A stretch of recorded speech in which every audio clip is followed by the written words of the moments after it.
At this stage, I'd like to invite to the podium Ubabu Madiba, the Minister of Finance, the Honorable Enoch Godongwana. Please, let's give him a round of applause.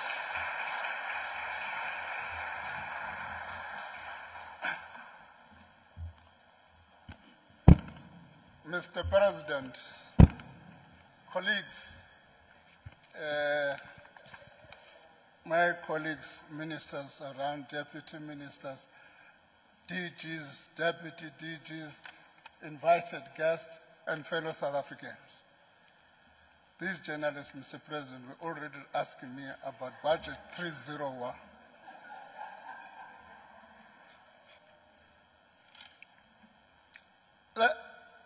In 2019, Minister Tito Mboweni and his team at Treasury published a document on these structural reforms.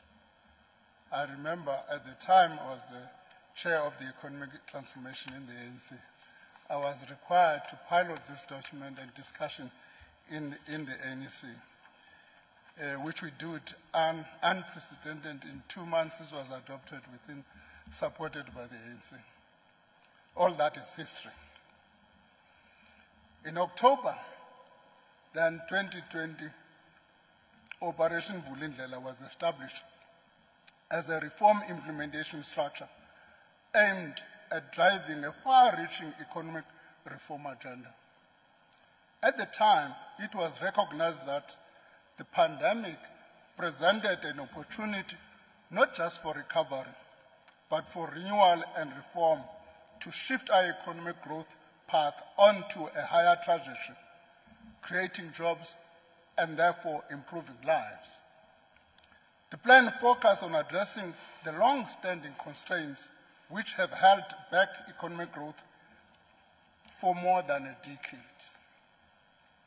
There's a strong consensus that economic growth is constrained by structural factors such as shortfall in electricity supply, an inefficient and unreliable freight logistics system, and indeed crime and corruption, which sometimes is not linked to the economic performance. These constraints inhibit the real economic and undermine investor confidence. In addition, rising public spending without an associated increase in economic growth has resulted in unsustainable debt burden. Further, high borrowing costs squeeze spending on real goods, services, and investment. The only viable solution is to stabilize the fiscal trajectory. To stabilize the fiscal trajectory is therefore to increase the rate of growth.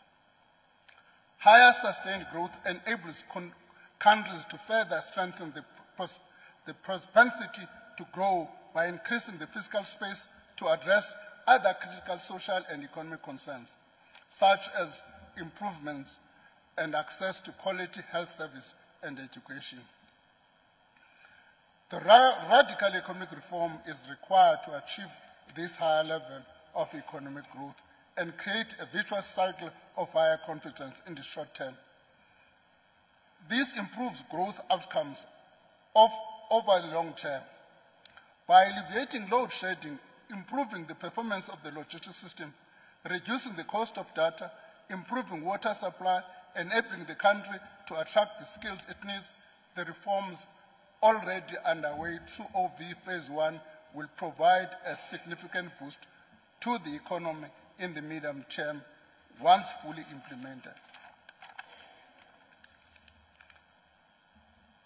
The items I've outlined are some of the achievements we've made. Some of the achievements was made on electricity, logistics, telecommunication, water, and visa system and skills. I don't want to repeat that. My colleague has made reference to. The key question, where to from now?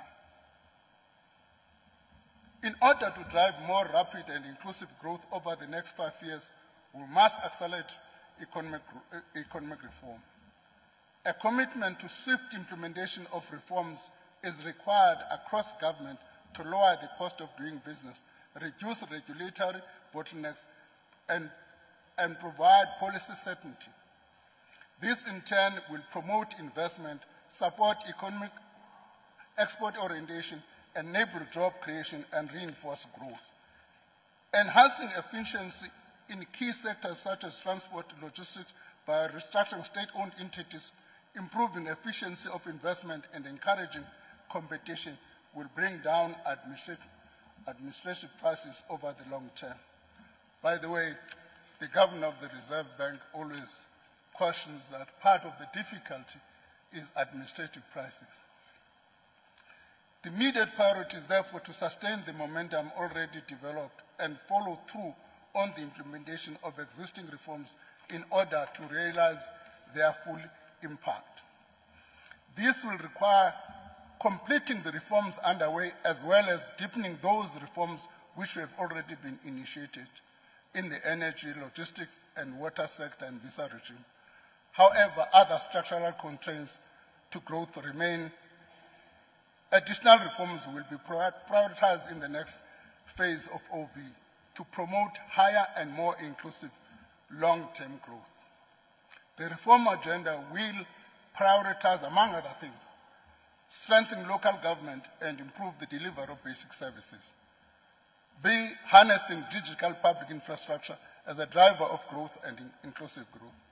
And C, creating dynamic and integrated systems to enable economic activity. I must add something which is not my speech, which crossed my mind as I was coming. And without demanding it from my DG, I think one of the issues that need to be part of this restructuring is procurement reforms. Quite a challenge with the reform agenda with the procurement in government. Government will also be prioritizing improving the effectiveness and efficiency of spending by making progress on the implementation of recommendations of spending reviews. With over 240 spending reviews undertaken by National Treasury and Provincial Treasuries since 2013, government has a solid foundation with which to not only introduce cost-cutting measures, but to systematically assess whether public expenditure is effectively aligned with the priorities of this government and delivers in the best possible value for money. In closing, the road ahead is challenging, but with agility, commitment to reform, we can achieve greater competitiveness and a more inclusive economy in line with this administration's priorities. I thank you.